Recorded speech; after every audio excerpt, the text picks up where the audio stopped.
بسم اللہ والصلاۃ والسلام علی رسول اللہ۔ اللہ سبحانہ و تعالیٰ کہہ رہے ہیں، قرآن پاک میں فرما رہے ہیں، هو اللہ الخالق البارئ المصور لہ الاسماء الحسنی۔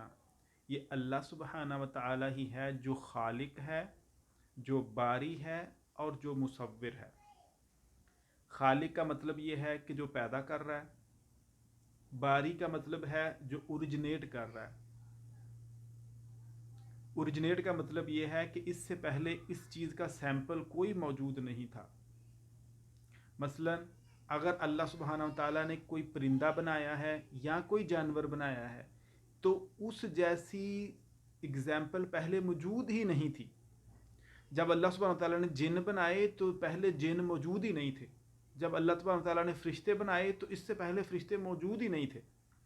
جب اللہ سبحانہ و تعالیٰ نے انسان بنایا تو اس سے پہلے انسان موجود ہی نہیں تھے۔ جب اللہ سبحانہ و تعالیٰ نے ہوا بنائی تو اس سے پہلے ہوا موجود ہی نہیں تھی۔ جب اللہ سبحانہ و تعالیٰ نے پانی بنایا تو اس سے پہلے پانی موجود ہی نہیں تھا۔ تو باری کا مطلب یہ ہے کہ ایسا بنانے والا جو چیزوں کو اس کی ابتدا سے پیدا کرے، جبکہ اس کا کوئی سیمپل، کوئی اگزامپل موجود نہ ہو۔ تو اللہ سبحانہ و تعالیٰ نہ صرف خالق ہے، وہ بنا رہا ہے، بلکہ وہ باری ہے۔ باری کا مطلب یہ ہے کہ وہ اوریجنیٹ کر رہا ہے اس چیز کو، اس سے پہلے اس کا کوئی سیمپل موجود نہیں ہے۔ پھر وہ المصور بھی ہے، پھر اس کو پوری طرح سے شیپ دینے والا ہے۔ جیسے اللہ سبحانہ وتعالیٰ کہتے ہیں سبح اسم ربک الاعلی الذی خلق فسوی۔ فسوا کا مطلب یہ ہوا کہ اللہ سبحانہ وتعالیٰ نے نہ صرف پیدا کیا بلکہ اس کو پرپورشنیٹ کیا، اس کو برابر متساوی اور ہر اعضاء کو متوازن بنایا تاکہ وہ چیز فنکشن کرنی شروع کر دے۔ اس کو اگزامپل سے ایسے سمجھ سکتے ہیں کہ اللہ سبحانہ تعالیٰ نے ایک دانہ بنایا، سیڈ بنایا، تو یہ ہو گیا اللہ تعالیٰ کی تخلیق۔ جب ہم اس دانے کو زمین میں بوتے ہیں تو اس سے اتنا بڑا درخت بن رہا ہے۔ تو اس کا ایک تنا ہے، پھر اس کی شاخیں ہیں، پھر ان شاخوں کے اوپر پتے ہیں، پھر اس کے اوپر پھول ہیں، پھر پھل ہیں۔ تو یہ فسوا، یہ اس نے اس کو پورا پروپورشنیٹ بنا دیا، اس کو بیوٹیفائی کیا، اس کو کمپلیٹ کیا۔ تو مصور کیا معنی دے رہا ہے کہ اس کو بیوٹیفائی کرنے میں، اس کو پورا پروپورشنیٹ کرنے میں، اس حالت میں کہ وہ چیز پراپر فنکشن کرنے لگ پڑے۔ مثلا ایک تنا تو نکل آتا تو اس کے پتے، پھل اور پھول نہ ہوتے تو اس کا اتنا فائدہ ہی نہیں ہونا تھا۔ انسان کو اگر اللہ تعالیٰ بنا دیتا تو اس کے ہاتھ ہی نہ ہوتے یا اس کی ناک ہی نہ ہوتی، وہ نہ سانس لے سکتا، نہ وہ دیکھ سکتا، تو وہ فسوا نہیں ہونا تھا۔ الذی خلق فسوا، جس نے پیدا کیا اور پیدا کرنے کے ساتھ ساتھ پھر اس کو پراپر خوبصورت طریقے سے پرپورشنیٹ بھی کیا تاکہ وہ اپنا پورا کام سر انجام دے سکے۔ تو کیا ہے؟ سبح اسم ربک الاعلی، ایسے اعلی رب کی تسبیح بیان کرو اس کے ناموں کی۔ کیسے؟ کیوں؟ کہ الذی خلق، جس نے پیدا کیا، نہ صرف پیدا کیا، فسوا، اس نے اس کو برابر بھی کیا، متوازن بھی کیا۔ تو یہاں پہ اللہ سبحانہ وتعالیٰ کیا کہہ رہے ہیں سورہ الحشر میں؟ هو اللہ الخالق البارئ المصور، وہ خالق بھی ہے، وہ باری بھی ہے، وہ مصور بھی ہے۔ هو الذی یصورکم فی الارحام کیف نشاء، وہی اللہ سبحانہ وتعالیٰ جس نے ماں کے پیٹوں میں ہماری صورت بنائی جیسے اس نے چاہی۔ تو ہماری کس وقت ہم نے پیدا ہونا تھا، کن ماں باپ کے گھروں میں ہم نے پیدا ہونا تھا، ہماری صورت اور چال ڈال کیسی ہوگی، ہم کیسے نظر آئیں گے، کتنی بڑی جسامت کی ہوں گے، کتنے لمبے ہوں گے، کس طرح کی زبان بولیں گے، یہ ساری کی ساری چیزیں اللہ سبحانہ تعالیٰ نے پیدا کی۔ ہماری آواز میں ایک یونیکنیس ہے، ہمارے فنگر پرنٹ میں ایک یونیکنیس ہے۔ یہ کون انتظام کر رہا ہے کہ یہ فنگر پرنٹ جو ہے نا، اتنے سارے لوگ جو آدم علیہ السلام سے پیدا ہوئے ہیں یا جو قیامت تک پیدا ہوں گے کسی سے میچ نہ کریں؟ یہ کون مینج کر رہا ہے؟ یہ کون مینج کر رہا ہے کہ یہ جو فنگر ٹپس پہ اس پہ میری ایک یونیکنیس ہے کہ کسی سے میچ نہیں کرے گی؟ تو اس کی تخلیق میں نہ صرف تخلیق ہے بلکہ فسوا، اس کو برابر متوازن بھی ہے۔ وہ ایک خاص پرپورشنیٹ کے حساب سے ہے، اس نے اس کو پراپر اسمبل کیا ہے تاکہ یہ اپنا فنکشن پورا ادا کر سکے۔ تو اللہ تعالیٰ کیا کہہ رہے ہیں؟ قل اللہ خالق کل شیء وہو الواحد القہار، کہہ دو کہ اللہ ہی ہر چیز کا خالق ہے اور وہی ان کے اوپر قہار ہے. اللہ کا جبر اور تسلط اور مرضی چل رہی ہے اس کے اوپر. اللہ خالق کل شیء وہو علی کل شیء وکیل، اللہ ہی ان کا خالق ہے اور اللہ ہی ان کے کاموں کا ذمہ دار ہے. نہ صرف اللہ تعالیٰ نے ہمیں پیدا کیا بلکہ ہمارے افعال کو بھی پیدا کیا. وَإِلَى اللَّهِ تُرْجَعُ الْأُمُورِ، اور اینڈ پہ سارے کاموں کا انجام بھی اللہ کی طرف ہوگا. بے شمار معاملات ہیں وہ انفنش اس دنیا میں رہ گئے، کوئی پتہ نہ چلا کہ یہ مارا کس نے تھا، یہ حکم کس نے دیا تھا، یہ ظلم کس نے کیا تھا. بہت سارے راز ایسے ہیں جو اس دنیا میں دب گئے ہیں، ختم ہو گئے ہوئے ہیں. تو اللہ تعالیٰ کہہ رہے ہیں نہیں، وہ ختم نہیں ہوئے، وہ اللہ کی طرف اینڈ ہوگا. اچھا، یہ جو اللہ کی طرف امور کا اینڈ ہوگا، اس کا تخلیق سے کیا تعلق ہے، اس کو ذرا سمجھیں. دیکھیں، اللہ سبحانہ تعالیٰ نے جب انسان کو تخلیق کیا تو انسان کے امور کو بھی تخلیق کیا، انسان کو تھوڑی ذمہ داری بھی دی. اللہ تعالیٰ کہتے ہیں نا انی جاعل فی الارض خلیفہ. خلیفہ کا مطلب یہ ہے کہ اس کو کچھ ذمہ داری دی ہے، ہمیں ایک فری ول دی ہے کہ ہم اپنی مرضی سے کوئی کام کر سکتے ہیں. اب اس مرضی کو کوئی بندہ مس یوز کرے گا، کوئی غلط استعمال کرے گا. جب غلط استعمال کرے گا تو جو وہ مالک ہے، کیونکہ وہ اس کی مخلوق ہے، وہ اس کا حساب لے گا. اس لیے اس کا تخلیق سے بہت تعلق ہے. تو اللہ سبحانہ تعالیٰ نے نہ صرف ہمیں پیدا کیا بلکہ پیدا کرنے کے بعد ہمارے امور کا ذمہ دار بھی ہے، وہ ہمارے امور کے اوپر بھی نگہبان ہے، وہ ہماری پوری ذمہ داری کے ساتھ ہماری مینٹیننس کرتا ہے. کیونکہ رب جب کہتے ہیں نا الحمدللہ رب العالمین، تو رب میں یہ ساری چیزیں آ جاتی ہیں. خالق بھی ہے، مالک بھی ہے، مدبر بھی ہے، وہ سید بھی ہے، وہ قیوم بھی ہے، وہ منعم بھی ہے. تو یہ سارے معنی رب میں آ رہے ہیں. اس کو مثلا ایک مثال سے سمجھیں کہ دیکھیں ایک ٹویوٹا کار ہے. اب وہ کار بنانے والا مینوفیکچرر جو ہے وہ ٹویوٹا کی کمپنی ہے، لیکن اس کو میں نے خرید لیا ہے تو میں مالک ہو گیا. بنانے والا میں نہیں ہوں لیکن میں مالک ہوں. اب میں نے اپنے ڈرائیور کو دے دیا تو وہ چلا رہا ہے، تو چلانے والا ڈرائیور ہے، بنانے والا ٹویوٹا ہے اور مالک میں ہوں.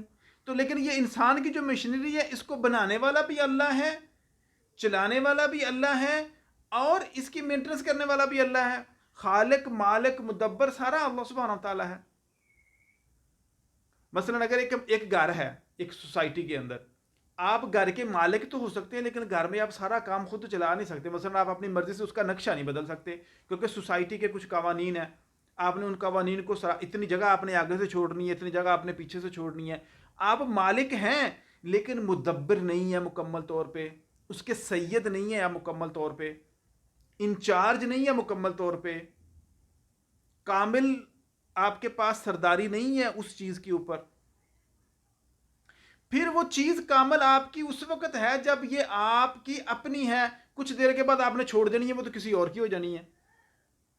تو اللہ سبحانہ تعالیٰ کی جتنی چیزیں ہیں وہ ساری اس کی اپنی ہیں اور اس کی اپنی ہی تخلیق کردہ ہیں.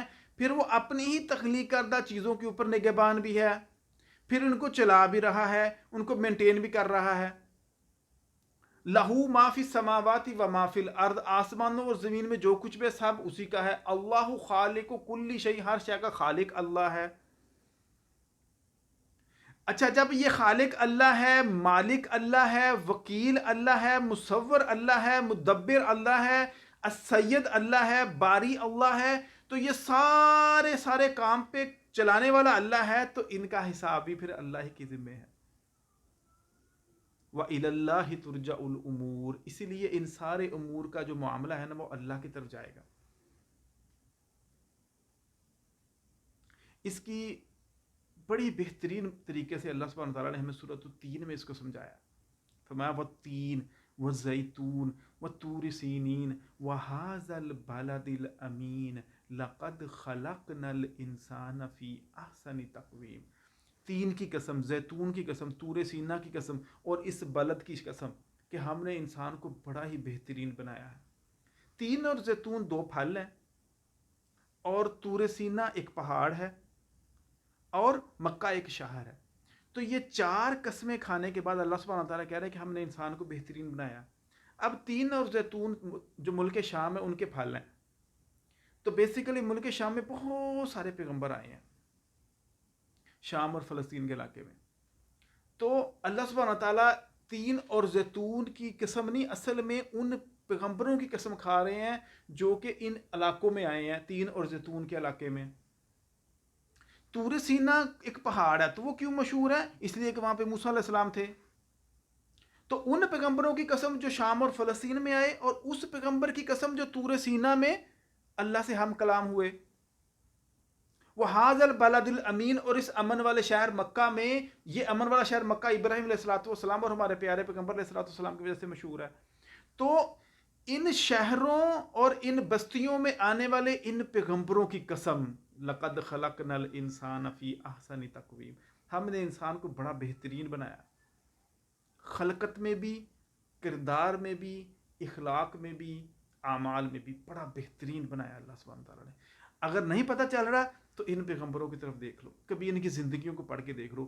انسانیت اپنے عروج پہ تھی، انسانیت اپنے کمال پہ تھی ان پیغمبروں کی صورت میں. قل انما انا بشر مثلکم، کہہ دو پیارے پیغمبر کہ میں تمہاری ہی طرح کا ایک بشر ہوں. تو وہ انسانوں میں سے تھے، وہ بشر تھے، اور بشر کے کمال میں سے تھے. اگر کسی نے انسان دیکھنا ہو کہ اللہ تعالیٰ نے انسان بنایا تو وہ کیسا انسان بنایا، تو اللہ تعالیٰ تو لوگ جو ہے نا وہ ان پیغمبروں کی طرف دیکھ لیں، اور کیسے کیسے کمال کے پیغمبر اللہ تعالیٰ نے نازل کیے، اللہ تعالیٰ نے بھیجے ہیں.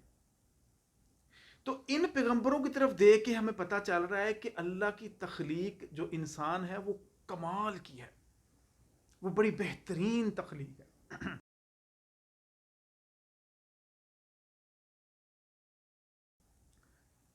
آگے اللہ سبحانہ تعالیٰ کہہ رہا ہے ثم رددناہ اسفل سافلین، پھر انہی انسانوں میں سے کچھ ایسے بھی ہیں جو اسفل سافلین کی طرف چلے گئے، یعنی گٹیا سے گٹیا انسان بھی موجود ہے، غلیظ سے غلیظ ترین انسان بھی موجود ہے. اتنے اتنے گندے اور غلیظ ہیں کہ اللہ تعالیٰ نے ان کو کہا کہ بندر بن جاؤ. اللہ تعالیٰ نے ان کے اوپر عذاب نازل کیا. کتنی ہی بستیاں، وَكَأَيٍّ مِّن قَرْيَةٍ أَهْلَكْنَاهَا، کتنی ہی بستیاں ایسی تھیں کہ ہم نے ان کو ہلاک کر دیا. وَكَمْ أَهْلَكْنَا مِنَ الْقُرُونِ مِن بَعْدِ نوح، ہم نے کتنی ہی بستیوں کو نوح کے بعد ہلاک کر دیا. تو اللہ سبحانہ تعالیٰ بتا رہے ہیں کہ جتنی اللہ سبحانہ تعالیٰ نے اعلیٰ ترین انسان بنائے وہ ایک پیک کے اوپر ہیں، اور کچھ ایسے ہیں جو اسفل سافلین ہیں، جو گٹیا سے گٹیا ترین ہیں. وہ ایک گناہ کر کے بات نہیں آتے، وہ دو اور کرتے ہیں گناہ، پھر دو اور کرتے ہیں، پھر ایک کے بعد ایک کے بعد، وہ خباثت میں انکریز ہوئی جاتے ہیں. وہ رجسن علی رجس، قرآن کہتا ہے کہ وہ رجسن علی رجس، ایک گندگی کے بعد دوسری گندگی، ایک گناہ کرتے پھر اس سے بڑا کرتے پھر اس سے بڑا، ایک کرپشن کرتے ہیں پھر اس سے بڑی کرپشن، پھر اس سے بڑی کرپشن، پھر اس سے بڑی کرپشن، ایک جھوٹ بولتے ہیں پھر اس سے بڑا جھوٹ، پھر اس سے بڑا جھوٹ. تو جھوٹ میں بھی آگے، غلاظت میں بھی آگے، گندگی میں بھی آگے، وہ بڑھتے جاتے ہیں، وہ اپنا گڑا کھودتے جاتے ہیں. تو مطلب کیا کہ ایک تو پیغمبروں کی جماعت کی طرف دیکھیں آپ کہ اللہ تعالیٰ کہتے ہیں ان پیغمبروں کی طرف کہ لَقَدْ خَلَقْنَا الْإِنسَانَ فِي أَحْسَنِ تَقْوِيمٍ، وہ خالق ہے اور اس خالق کی بہترین مخلوق انسان ہے، اور انسانوں میں بہترین پیغمبر ہیں. ذرا ان پیغمبروں کی طرف تو دیکھو کہ یہ کیسے بہترین بنائے ہیں ہم نے. اور پھر ثم رددناہ اسفل سافلین، پھر ان کی طرف دیکھو جو بڑے گھٹیا سے گھٹیا ترین ہے. یہ دونوں اگزامپلز آپ کو اس دنیا میں ملیں گی، بہتر سے بہترین انسان اور بد سے بدترین انسان، یہ دونوں ایکسٹریم یہاں پہ ملیں گی آپ کو. اللہ تعالیٰ کہہ رہے ہیں کہ وہ بدترین نہیں ہے، الا الذین آمنوا وعملوا الصالحات فلہم اجر غیر ممنون. تو جو ان میں سے ایمان لائے اور نیک عمل کرتے رہے، جو بہترین انسان ہے، ان کے لیے اجر ہوگا غیر ممنون. یہ غیر ممنون یہاں پہ غیر اور مفتون کے معنی میں آ رہا ہے کہ نہ ختم ہونے والا، ان کا اجر کبھی ختم نہیں ہوگا. اور وہ جو گٹیا سے گٹیاں ہیں، اللہ تعالیٰ کہہ رہے ہیں ان کی طرف دیکھو کہ اب مجھے بتاؤ کہ جب یہ دو ایکسٹریم موجود ہیں تو کیا ان کو جزا اور ان کو سزا نہیں ملنی چاہیے؟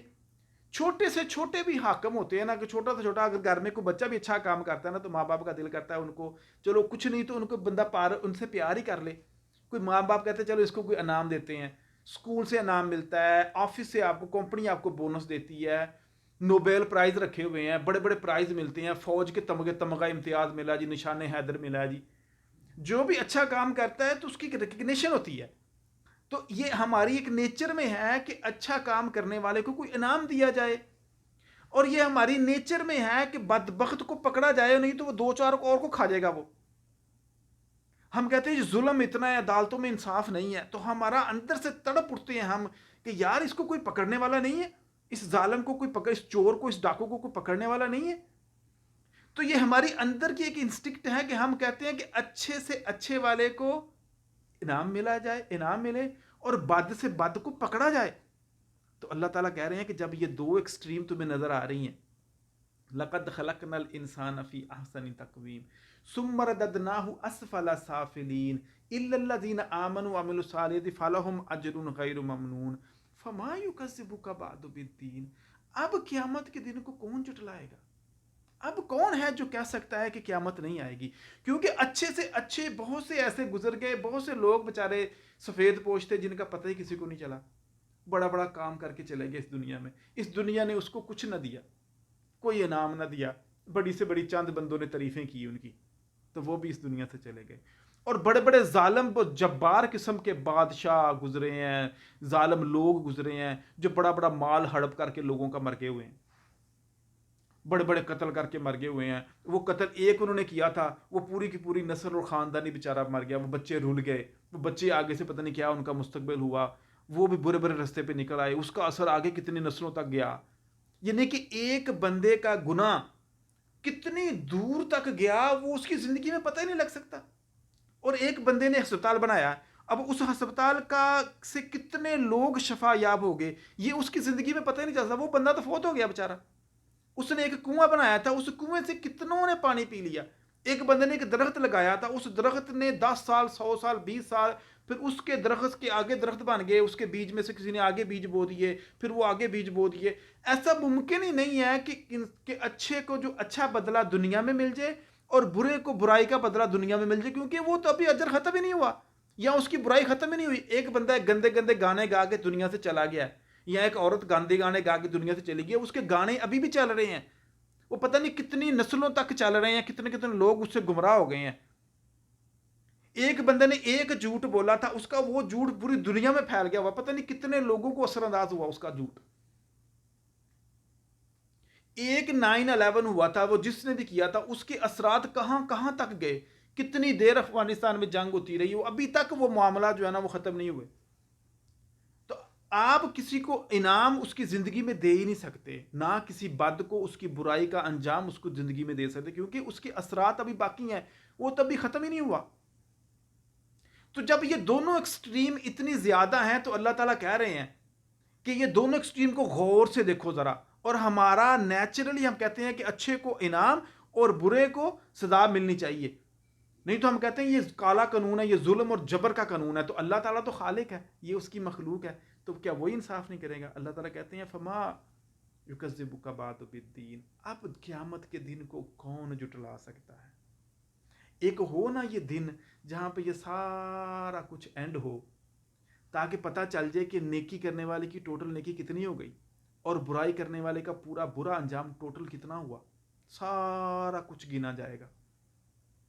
اللہ تعالیٰ کہتے ہیں یعلم ما بین ایدیہم وما خلفہم، اللہ ہی جانتا ہے جو وہ پیچھے چھوڑ گئے اور جو ان کے آگے تھا. آگے اور پیچھے کا سب اللہ ہی جانتا ہے، وہ سارا سابق سارا اکٹھا کیا جائے گا نا. وہ مر تو گیا لیکن اس کا عمل ابھی باقی تھا، تو وہ عمل سارا اکٹھا کیا گیا. تو اللہ تعالیٰ کہتے ہیں فما یکذبک بعد بالدین، اب قیامت کو کون جھٹلا سکتا ہے؟ کوئی ہے جو اب بھی جھٹلائے؟ اگر تم پھر بھی قیامت کے دن کو جھٹلا رہے ہو نا، تو اصل میں پتہ کیا ہے؟ الیس اللہ باحکم الحاکمین، تم اللہ کو حاکم تسلیم ہی نہیں کرتے کہ عدالت کا جو جج ہے وہ تو فیصلہ کر سکتا ہے کہ اچھے کو اس نے برا کام کیا، اس نے اچھا کام کیا ہے، اس نے برا کام کیا ہے، وہ تو چھوٹے موٹے مسئلے کا فیصلہ کر سکتا، اللہ ہی نہیں کر سکتا فیصلہ. تم اللہ کو اتنا چھوٹا سا بھی حاکم نہیں سمجھتے جتنا یہ قاضی اور جج ہیں عدالت میں. اللہ تعالیٰ کہتے ہیں الیس اللہ باحکم الحاکمین. اللہ تعالیٰ سورۃ 3 کو ختم کر رہے ہیں اس کویسچن پہ کہ تم یہ سمجھتے ہو کہ اللہ تعالیٰ اتنا کہ بھی حاکم نہیں ہے، کہ وہ اتنا کہ بھی اپنی مخلوق میں فیصلہ نہیں کرے گا. اللہ تعالیٰ کہتے ہیں کہ قل اللہ خالق کل شیء وہو الواحد القہار، اللہ ہی ہر شے کا خالق ہے اور وہی اس کے اوپر قہار ہے. الحمد للہ رب العالمین الرحمن الرحیم مالک یوم الدین. یہ رب العالمین ہے جو رحمان اور رحیم ہے، جس کی رحمت کا یہ تقاضا ہے کہ وہ اچھے کو انعام دے. وہ مالک یوم الدین ہے اور اس کی اس ملک کا تقاضا ہے کہ وہ ان کے درمیان عدل اور فیصلہ کرے، انصاف کرے، ظالم اور جابر سے اس کا حق لے کے دے، مسکین اور غریب کو، مظلوم کو. یہ اس کا حق ہے. تو ہمارا جب خالق اللہ ہے تو ہمیں یہ مان لینا چاہیے، یہ جان لینا چاہیے کہ وہ ہمارے امور کے درمیان فیصلہ کر کے رہے گا، وہ بندوں کے درمیان فیصلہ کر کے رہے گا.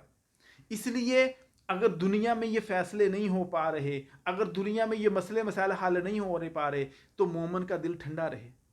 مومن کہ نہیں، ایک دن آئے گا، ایک دن آئے گا جب چھوٹی سے چھوٹی چیز کا بھی حساب ہوگا. وَمَن يَعْمَلْ مِثْقَالَ ذَرَّةٍ خَيْرًا يَرَى. جس نے ذرہ برابر بھی نیکی کی ہوگی نا، وہ بھی لے آئے گا اللہ تعالیٰ. وَمَن يَعْمَلْ مِثْقَالَ ذَرَّةٍ شَرًّا يَرَى. کوئی چیز چھوڑی نہیں جائے گی. دیکھیں، ہم کوئی بات کرتے ہیں نا، ہم نے کسی کو اف بھی کہا، اوئے کہا، تو ہم نے کس نیت سے کہا وہ نیت بھی لکھی گئی. کس ٹون سے کہا، وہ ٹون کتنی بڑی تھی، کتنی زور سے کہا ہم نے، وہ بھی لکھی گئی. کیا الفاظ ہم نے استعمال کیے وہ بھی لکھے گئے. اور ہماری باڈی لینگویج کیسی تھی، ہم نے کس چہرے کی کس انداز، ہم کہتے ہیں نا آ گیا پھر، تو ہمارا چہرہ بتا رہا ہے کہ ہم نے بات تو کوئی نہیں کی، ہم نے کیا ہے. تو چہرے کے اثرات کیسے تھے. تو یہ چاروں چیزیں لکھی جا رہی ہیں کہ ہماری نیت کیا تھی، ہماری ٹون کیا تھی، ہمارے لفظ کیا تھے، اور ہماری باڈی لینگویج کیا تھی جب ہم نے بات کی. تو یہ تو چھوٹی چھوٹی بات بھی لکھی جا رہی ہے، تو ہم کس چیز پہ پریشان ہیں. تو اللہ تعالیٰ نے فیصلہ کرنا ہے نا، تو ہم دنیا کے فیصلوں پہ پریشان ہو جائے کہ فیصلہ کوئی نہیں ہوا جی، ہمارا یہاں پہ پرسرار حال کوئی نہیں ہے. اگر نہیں ہے تو ایک دن آئے گا نا. اللہ تعالیٰ کہہ رہے ہیں، اللہ تعالیٰ کوشچن کر رہے ہیں، الیس اللہ باحکم الحاکمین. کیا اللہ سب حاکموں سے بہترین حاکم نہیں ہے؟ ہے نا. جب اس نے ان پیغمبروں کی طرف دیکھو جو بڑے بہترین بنائے، کیا ان کو کوئی انعام اور اکرام نہیں ملنا چاہیے؟ اور اس گھٹیا سے گھٹیا لوگوں کی طرف دیکھو، ان بدترین اور ظالم لوگوں کی طرف دیکھو، کیا ان کو کوئی پکڑے گا نا؟ پکڑے گا نا. فما یکذبک بعد بالدین. اب قیامت کے دن کو کون جھٹلا سکتا ہے؟ الیس اللہ باحکم الحاکمین. کیا اللہ احکم الحاکمین نہیں ہے؟ کیوں نہیں ہے؟ بلا انا من الذالک من الشاہدین. میں اس پہ گواہ ہوں، ہم سب اس پہ گواہ ہیں. انشاءاللہ اللہ تعالیٰ اپنی مخلوق میں انصاف کرے گا. السلام علیکم ورحمۃ اللہ وبرکاتہ.